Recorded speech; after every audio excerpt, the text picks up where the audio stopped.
Olá pessoal, a paz do Senhor Jesus, meus irmãos. Eu quero dizer para você que ainda há esperança. Há esperança para a sua família, há esperança para aquele filho que está nas drogas, há esperança para aquele pai de família que se encontra num estado de alcoolismo. Enquanto há vida, enquanto há esperança, tá bom? Então eu vou contar um testemunho da minha vida, né? Um pouco sobre a minha vida antes de começar a minha conversão, né? Antes de eu aceitar Jesus, como Deus ele havia já trabalhando na minha vida. Irmãos, fique até o fim, que é um testemunho bastante forte. Eu creio que vai impactar a sua vida, eu creio que vai impactar a sua família. De alguma lição você poderá tirar aqui, tá bom? Nesse testemunho. É uma mensagem de Deus, onde Deus mandou eu falar, tá bom? E é uma coisa antiga, mas que Deus me incomodou, então eu estou começando a postar esses testemunhos, né, da minha vida, porque aquilo que é para edificar as vidas, se é para ajudar, vamos ajudar, não vamos prender. Se você teve um sonho, se você teve uma revelação, uma visão, conte-nos. Vai estar um e-mail embaixo na descrição do vídeo. Eu criei esse canal para contar esse testemunho, mas você vai poder contar o seu também. Você manda o seu áudio nesse e-mail que a gente vai estar contando, com a sua permissão, o teu testemunho, tá bom? Que às vezes a gente não quer falar na igreja ou tem vergonha, então a gente aqui cria um videozinho simples, com muito amor, e eu creio que é a glória de Deus, né? Para evangelizar as pessoas desse país que se encontram nessa situação, também despertando o arrebatamento para a vinda do Senhor. Então eu creio que esse canal, esse vídeo, os vídeos que vocês forem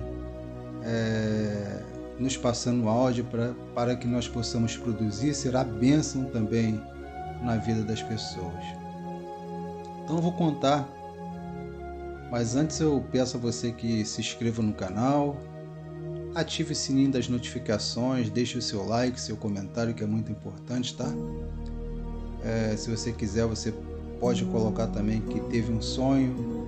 De preferência, você manda, se você quiser que poste o seu sonho, você manda na nossa caixa de e-mail, vai estar o e-mail embaixo.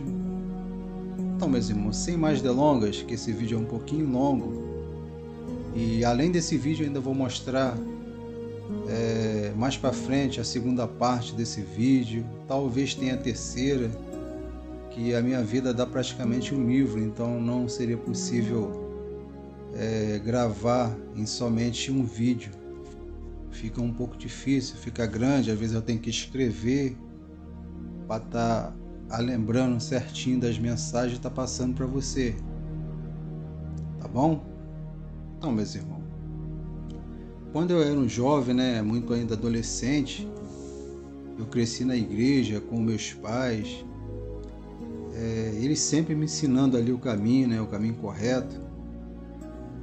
Porém, logo após eu passar pelas águas, né, pelo batismo, se passou uns meses, eu comecei a me desanimar, né? Eu era jovem ainda, né? Parei de ir na igreja, né? Parei de ir frequentemente na igreja. Nesta época eu tinha mais ou menos uns 16 anos de idade, um pouquinho mais às vezes. Eu acho que mais ou menos 16 ou 17 anos, né? Depois disso comecei a tomar o gostinho pelo mundo, aquele gosto de adolescente, né? Vocês sabem como é que é adolescente, né? Então comecei a frequentar bailes, boates, né? Quase todo esse final de semana começava a chegar tarde em casa, né? Com isto veio também os vícios. Eu tinha muito vício de cigarro. Tinha vez que eu fumava 2 maços de cigarro por noite no fim de semana. Eram 2 maços de cigarro, né? Bebia bastante, usava drogas, né? Então, as 2 drogas principais, né, que hoje é usada muito no Brasil aí, né, chegava bem tarde em casa, quase amanhecendo o dia, né? Então os meus pais evangélicos, eles sofriam muito, né? Sofriam muito de preocupação, pois também eu chegava tarde em casa, né? E pior que eles estavam certos, né? Eles oravam muito por mim. Eu não sabia o que acontecia. Eu ficava pelas madrugadas da rua, né? Minha cidade é um pouco violenta, um pouco perigoso. Então, realmente eles sofriam porque eu chegava muito tarde, era 4 horas, 3 horas, 5 horas. Tinha vez que eu amanhecia o dia, né? Então, uma certa vez, né? Eu tinha bastante amigos, né? Porém, eu tinha bastante amigos, mas também eu gostava de ficar sozinho na minha, às vezes, né? Quando eu bebia, geralmente eu ficava sozinho, às vezes depois apareciam os amigos. Mas eu nunca fui de ficar bebendo com muita gente, essas coisas naquela época não. Mas eu tinha bastante amigos, né? Mas em vez de quando a gente bebia junto, né? Então uma certa vez um amigo meu, né, que frequentava o terreiro de macumba, né, essas coisas assim, ele me convidou para ir na sua casa, né, na casa dele no final de ano. Então, várias vezes ele me chamava para ir, né, porém eu sempre rejeitava, porque eu não gostava, realmente eu não gostava dessas coisas. Eu tinha medo que eles ofereciam comidas, né, nessa época do ano. Os macumbeiros costumam fazer isso, fazer oferenda, essas coisas. Então eu rejeitava, inventava desculpa, né? Então, por não aceitar essas coisas, então eu acabava inventando desculpa, né? Mas de tantas pessoas chamar, de tanto chamar, eu acabei ficando sem graça e acabei indo, né? Então era mais ou menos umas 9 horas da noite, né? O horário que eu fui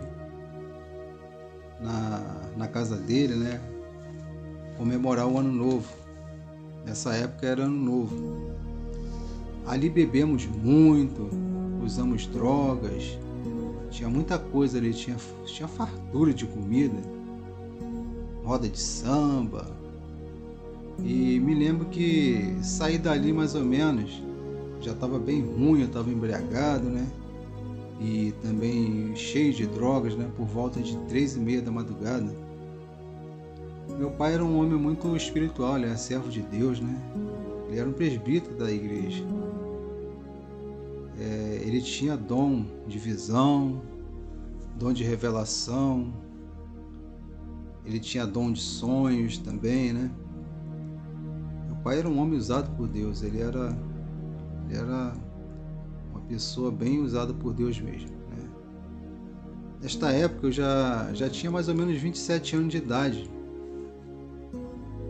E além disso, ele era também, ele tinha os problemas de saúde dele, ele era cego, que a diabetes acabou cegando ele, né? Diabetes cega, a diabetes é uma doença que com o tempo ela cega, né? Também sofria muito com hemodiálise, né? Eu levava ele um dia sim, outro não, para hemodiálise, para fazer a filtragem de sangue, né? E os rins dele funcionava apenas 25%, né? Porque o restante já estava todo consumido, não estava funcionando mais. Mas mesmo assim ele era uma pessoa que era usada por Deus, né? Deus usava muito ele em sonho, visão, revelação. Este dia, chegando em casa às 3h30 da madrugada, quando eu abri a porta da casa, eu entrei, fui tomar um banho e me deitei também, né, para dormir. Quando eu estava já deitado, aí ele veio orando forte, orando bem alto, expulsando o mal. Estava orando mesmo, estava expulsando o demônio mesmo dentro de casa. E eu não entendia aquilo, né? Para mim aquilo era coisa da cabeça dele, né? Então, mas eu ficava assustado e dizia na minha mente, né, que ele estava ficando louco, né? Porém era eu que era louco, né? Na verdade, nós que não entendemos as coisas de Deus, que somos loucos, né? Quando a gente não estamos no mundo, a gente se torna louco, porque a gente não entende as coisas de Deus, né? As coisas espirituais, né? Então, quando amanheceu o dia, eu acordei por volta das 10 horas da manhã, mais ou menos, 10h30, mesmo porque eu estava ainda com efeito, né, sobre o efeito da ressaca, de bebida, dessas coisas, né? Mas ele não me contou o sonho, né? Ele preferiu contar a visão, essa visão que ele teve, na verdade foi visão. Ele preferiu contar para minha mãe, né? Minha mãe contar, ele contou para minha mãe contar para mim, né? Porque achava que não poderia acreditar, né, naquilo que ele estava falando. Estava certo, né? Porém a minha mãe me contou que ele viu na visão, ele viu uma mulher toda de branco entrando comigo, né? Uma mulher toda de branco. Olha, meus irmãos, a coisa é séria, entendeu? A coisa é séria. Ele viu uma mulher de branca entrando comigo. Ele era cego, tá? Ele viu pela visão, pelo dom de visão dele, né? Então a minha mãe, ela me contou, né? E ela ainda contou que ele mandou eu tomar cuidado por onde eu vou, aonde eu tinha ido, né? E o engraçado é que eu nem tinha falado para ele, né, onde eu teria ido, os locais que eu ia, assim, eu nem falava para ele. Meus irmãos. Então, passando-se os dias, né, os meses, Deus ele estava já me moldando. Eu percebi que Deus estava me moldando aos poucos. Porém, precisaria eu perder algo importante da minha vida. Parei de usar drogas, mas aí eu conto em outro vídeo, né? Porque já é outro testemunho, que esse é como eu falei, a minha vida dá praticamente um livro, senão vai ficar muito longo esse vídeo, né? Mas mesmo eu bebendo a cerveja ali, né? Mesmo eu bebendo a cerveja na mesa do bar, eu chorava por dentro de mim, né? Por dentro de mim meu coração estava cortado, né? E eu contava os dias para voltar para a casa de Deus, para a casa do Senhor Jesus Cristo, né? Porém, meus irmãos, essa é a parte mais importante que eu quero falar para você. E eu creio que muitos têm essa dificuldade.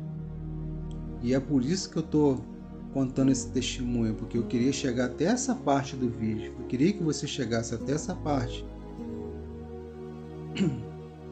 Não desprezando as outras partes do vídeo, mas eu queria que você chegasse a essa parte, porque talvez Satanás ele está colocando essa estratégia para não deixar você voltar para a igreja. Então eu queria trazer aqui a solução para você voltar para a igreja. Então Satanás ele jogava seta na minha mente. Ele jogava assim, eu estava na mesa do bar, ele jogava seta na minha mente, né? Mesmo chorando ali, de repente ele jogava seta na minha mente, dizendo que se eu voltasse eu iria passar vergonha na igreja, eu iria me debater, eu iria ficar ali caído se debatendo, né, endemoniado, né? Ele iria me travar os meus pés, o meu pescoço, e muita gente realmente acontece isso. Mas aí, meus irmãos, eu fui pedindo para Deus me tirar aos poucos, né? Então, eu não resolvia ir para a igreja, né? Porque Satanás jogava essa seta na minha mente. O que eu tenho a dizer sobre isso? Muitas pessoas têm vontade de voltar para Jesus, porém Satanás faz ameaças, né? De alguma forma na mente da pessoa, né? Mas você não deve render. Se você tem vontade, você vai, envergonhado vai sair ele, envergonhado vai sair Satanás, né?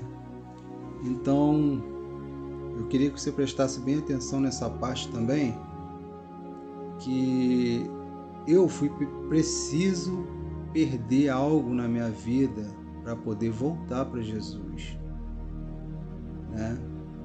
Uma certa vez eu saí para o bar, tomei cerveja, aí meu pai deitado na cama já doente, aí ele me perguntou: filho, você vai aonde? Eu perguntei: pai, eu vou sair, vou na rua. Aí ele falou: não demora não, se der você traz um lanche para mim, eu não vou jantar essa noite, você traz lanche. Aí eu fui para a rua, cheguei meia-noite em casa, né? Cheguei meia-noite em casa e ele estava dormindo. Eu trouxe o lanche dele. Aí eu falei para ele: pai, eu trouxe o teu lanche. Aí ele falou: meu filho, não precisa mais, porque agora está tarde, não vou jantar agora, não vou fazer esse lanche agora, que pode fazer mal. Então deixa para amanhã, guarda na geladeira, para amanhã eu esquento. Eu falei: então tá bom. Por volta de 5 horas da manhã, ele começou a passar mal, muita falta de ar, né, dor na cabeça, não podia falar, muita falta de ar. Então, quando deu 6 horas da manhã, resolvemos levar ele para o hospital, já com muita falta de ar, em estado grave, né? E ali, meus irmãos, ele teve 3 paradas cardiorrespiratórias. 3 paradas cardiorrespiratórias. E, infelizmente, ele, na segunda parada cardiorrespiratória que ele teve, eu tive ainda... eu estava com ele ali na mesa ali, quer dizer, na primeira, antes dele ter a primeira, eu estava na mesa, no CTI ali com ele, né? E de repente ele começou a suar frio, aí eu peguei na mão dele, aí ele segurou no meu braço, segurou no meu pulso e falou comigo: filho, eu estou vendo a glória de Deus. E dali ele começou a suar frio. Aí eu, preocupado com aquilo, chamei os enfermeiros que estavam do lado, os enfermeiros veio para acudir ele. Aí dali eu já não aguentei, saí da sala, sabia que algo já estava acontecendo, né, de grave, e esperamos até a notícia chegar. E infelizmente ele partiu. Meu pai partiu, se eu não me engano foi em 2008. Aí houve-se o velório dele. Eu fumava cigarro, fumava bastante cigarro, houve-se o velório. Aí quando eu estava indo embora, acabou o velório, eu fui embora para casa e falei: a partir de hoje eu não fumo mais cigarro. Aí eu peguei o meu maço de cigarro, amassei ele todinho e joguei dentro da vala e não fumei mais cigarro. Não fumei cigarro, não bebi. Passou-se 2 meses, eu entrei, eu estava meio com um estado de depressão, porque eu gostava muito dele. Então eu fiquei com um transtorno de ansiedade, depressão, essas coisas assim, né? E a minha mãe, vendo eu muito triste, ela chegou para mim e falou assim: filho, por que você não vai no culto de libertação hoje, quinta-feira? Aí eu falei: mãe, tá bom, então eu vou ir então. Aí eu fui pro culto de libertação. Aí quando eu estava descendo uma escada, eu moro num lugar que é meio que morro. Eu estava descendo a escada. Quando chegou perto da igreja, eu falei: ah, não, vou para a rua. Aí quando eu virei, mais ou menos 50 metros para ir para a rua, uma mão veio atrás do meu ombro e me puxou. Aí eu percebi algo estranho, eu olhei para trás, não tinha ninguém. Eu falei: é Deus, querendo que eu voltasse para a igreja. Aí ele foi como se fosse uma mão mesmo, ela me puxou, me deu um tranco. Aí eu olhei para a igreja, falei assim: sabe de uma coisa? Eu vou para a igreja. Subi a escada da igreja, assisti o culto, na hora do apelo eu fui lá, levantei minha mão e graças a Deus estou até hoje. São mais ou menos 14 anos na presença do Senhor. Dificuldade, todos nós passamos, mas graças a Deus continuo firme, né? Satanás ainda tentou no último minuto barrerar a minha conversão, mas não conseguiu, né? Então, o que eu falo para você? Se você tem vontade, se Satanás está jogando seta na sua mente, não desiste, vai, porque ele é derrotado, ele não pode com a mão de Deus. Quando a mão de Deus ele te pega, te busca, ele não pode fazer mais nada. Entendeu? Porque tudo é da permissão de Deus. Tá bom, meus irmãos? Então eu espero que esse vídeo ele venha edificar a sua vida, venha edificar várias vidas, né? Que se você conhece alguém que esteja passando ou passou pelo mesmo problema, você compartilha esse vídeo, né, com essa pessoa, tá bom? E que Deus abençoe, e até o próximo vídeo, que eu estarei também contando outros testemunhos, porque são bastantes, né? Então, que Deus abençoe a vida de vocês. Se vocês também têm um testemunho para contar, vocês podem ir na descrição, me mande o áudio por e-mail, que eu estarei contando, tá bom? Esse vídeo ficou um pouquinho longo, mas eu creio que vai edificar a sua vida, tá bom? A paz do Senhor a todos, tá bom? Que Deus os abençoe.